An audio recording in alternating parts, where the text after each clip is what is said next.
It's that time of year again. I seem to be around this time in the winter. January, February, March, April I start messing around with my airsoft stuff again because there's really not much else to do outside. So I have actually a really special project I've been working on for, it's kind of been going on for a few years now. I kind of started to pick it up again. But in the meantime, while I'm waiting, I decided to take this, my friend's old gun that he gave to me when he got out of the sport. And I never liked the look of it. Like this garbage here. You're supposed to put another mag there. It's just stupid. It looks ugly. It would look so much better without that and just regular like pistol grip and full stock. But oh well. I'm just gonna use this like a backup gun for if any of my friends want to go who don't have anything. So I'm not gonna actually open it up because there's nothing special inside. The only thing that it's pretty stock. The only thing that I really changed was the sector gear. I took 3 teeth off the release end because I can. It didn't affect tappet timing or anything like that. It didn't affect the compression or the volume of air, I should say, because the piston still gets pulled past the port in the cylinder. So it doesn't even do anything. It just makes it cycle faster, slightly. So I just decided to do that. I didn't even take anything off the piston because I could not get that screw broken loose that holds the piston head on, and I didn't need to lighten the piston or anything like that. So I just left the teeth on the rack. And I was using this gun testing in the past because for a little while there I was trying to like make my own MOSFETs. So the wiring setup is very janky. I didn't want to waste any more of my heat shrink on here. So I was actually experimenting just today.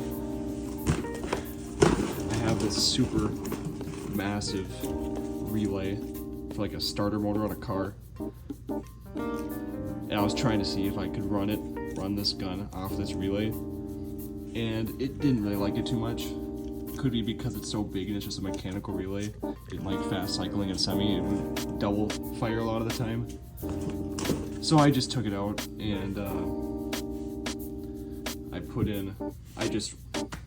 we're gonna run a LiPo through this, but no MOSFET. So it's just the simplest wiring design you can think of. Goes positive from trigger contacts, out of the trigger contacts, straight to the motor, and then right back to the battery. So we're gonna burn up these contacts so fast, but I don't care. It's just a backup gun. I robbed this fuse setup from a burned up G&G MOSFET that I had, and I just patched that in there. Yeah, this gun's kind of just a mishmash, like internally. Like it's got some stock parts from some other guns, just to get it by. There's no bearings on the spring guide, there's no bearings on the piston, so all the spring binding you can think of, but it's fine. I think this trigger, I'm pretty sure this is from my brother's EMG AR EDR15, whatever it's called. But anyways, I'll hook up a battery real quick. I shimmed this obviously and just did all the normal stuff. I didn't mess with AOE because and I don't really see that as being a huge deal if it's in a stock setup personally. Like maybe it is, maybe I'll have people telling me, but I'm not really too concerned about it, especially in this gun. So yeah, basically I just re-shimmed it and it sounds a lot better in my opinion. So here's the battery we'll be running with this. It's nothing super crazy or special, just 11-1 LiPo, and it's still got Tamaya on there. And the idea behind that was I can plug it into any stock guns that I have that I don't want to waste Deans on, like this one. And I actually had a King Arms trigger I was running in here originally, and it didn't have as much material on the back, so it would actually travel farther.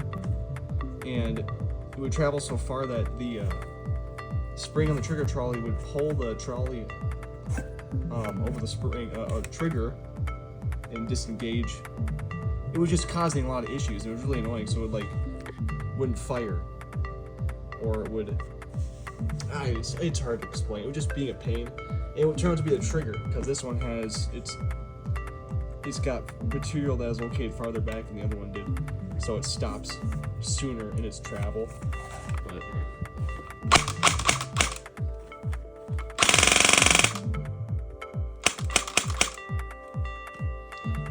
not bad for a stock. I think it's his 18-1. This is the Gen 2 Lancer Tactical, so I was actually pretty impressed with some of the internals.